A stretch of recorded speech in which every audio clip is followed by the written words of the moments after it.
Hey everyone, welcome back to LDS Mission Stories. On today's video, I will be spending some time talking about Jesus Christ. It's the holidays and the Christmas season, and I recently listened to the church's First Presidency Christmas Devotional and wanted to just come on here and share a couple thoughts. This will act as the second installment of the Mission Moments series that I started about a month ago.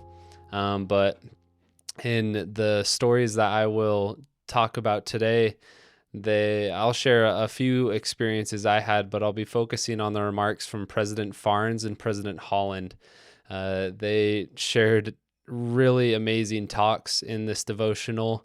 If you haven't yet seen it, please go take the time to watch it. It's the perfect way to kind of recenter and focus on the true spirit of Christmas. That's Jesus Christ. And they do that in such a wonderful way. I wanted to talk about it today, and I had the idea for this video because both President Farnes and President Holland talked about missionary work. President Farnes shared a personal experience of his first Christmas away from home as a young missionary. And then President Holland actually read a letter written by Gordon B. Hinckley when he was serving as a young missionary to his father. And they're just very powerful stories and very relatable. If you have served a mission or if you're thinking about serving a mission, this is something that you sacrifice, is time away from home.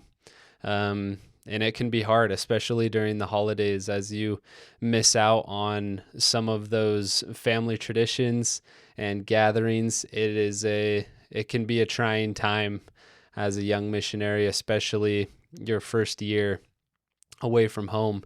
And President Farnes shares this beautiful story here. However, one of my most memorable Christmases came the first time I ever spent Christmas away from home. I was a relatively new full-time missionary in Brazil, still getting used to an unfamiliar culture and language. One day, as my companion and I were walking through a humble favela, we heard someone call out to us, "Do you teach about Jesus?" We turned and saw a woman who invited us into her small dirt floor home.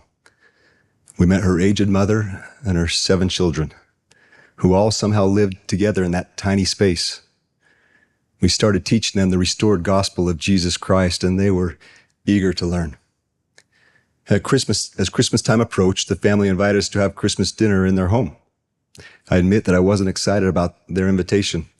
I had trouble imagining what kind of Christmas dinner this poor family could possibly offer. They didn't even have a table to sit at. In my immature mind, I thought about the more well-to-do families in the ward and wondered if we should hold out for a better offer for one of them. Fortunately, my senior companion was wiser than I was, and he quickly accepted the invitation. On Christmas Day, we were welcomed into this family's humble home. I was not prepared for what I saw. In the middle of the room was a table with heaping plates of rice, beans, meat, and potatoes, and a tall bottle of soda. And there were only 2 chairs, one for me and one for my companion. I was speechless and overcome with emotion. They had prepared this Christmas dinner just for us. It must have been a great sacrifice for them, and yet, as I sat at the table and looked at the children sitting against the wall, watching us eat, I saw smiles on their faces. Making a sacrifice for us, strangers from another country, had brought them genuine joy. They had given us a beautiful gift, and at first I had been hesitant to accept it. That Christmas changed my life forever. Even though many years have passed, I think about it often. The memory of that family's joyful sacrifice turns my thoughts to the sacrifice of Jesus Christ, his sacred gift of redemption and healing.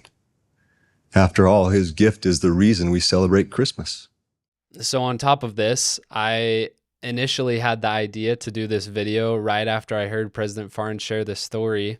And I thought, oh man, it'd be cool to talk a little bit about that and highlight his talk. And then I continued to listen to the devotional, and sure enough, President Holland goes on to talk about a certain missionary who went by the name of Elder Gordon B. Hinckley. He read a letter that Gordon B. Hinckley wrote to his father during Christmas time when he was a young missionary. Here is one such note of reflection and tenderness from another missionary, revealing a very mature kind of longing. It's the letter we all wish we had written more than once. Dear Dad, this is the first time in my life that I've not been home for Christmas. Once. Dear Dad, this is the first time in my life that I've not been home for Christmas. I'm sitting before a boarding house fire, watching the flames go up the chimney, carrying memories of other Christmas days. There is the morning when, pajama-clad, we hurried downstairs, and then with such excitement, we ran back upstairs to show you all of our gifts of apples and oranges and homemade candy. You and Mother seemed very tired for some reason, but you played with us and kissed us before sending us back to bed before daylight. During the day, you pulled us up and down the street on the new sled we had not discovered earlier.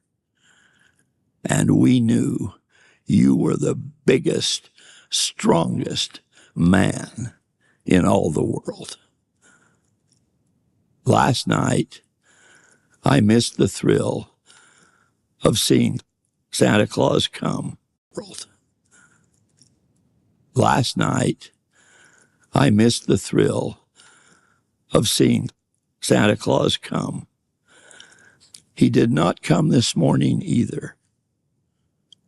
I miss you, Dad. But with this new distance between us, I begin to see in your life the true spirit of Christmas. God bless you, Dad, and keep you ever wonderful to me. Love, Gordon, our own Gordon Bittner Hinckley. Merry Christmas. Thank you so much for watching this video.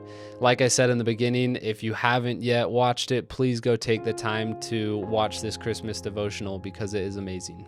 Merry Christmas.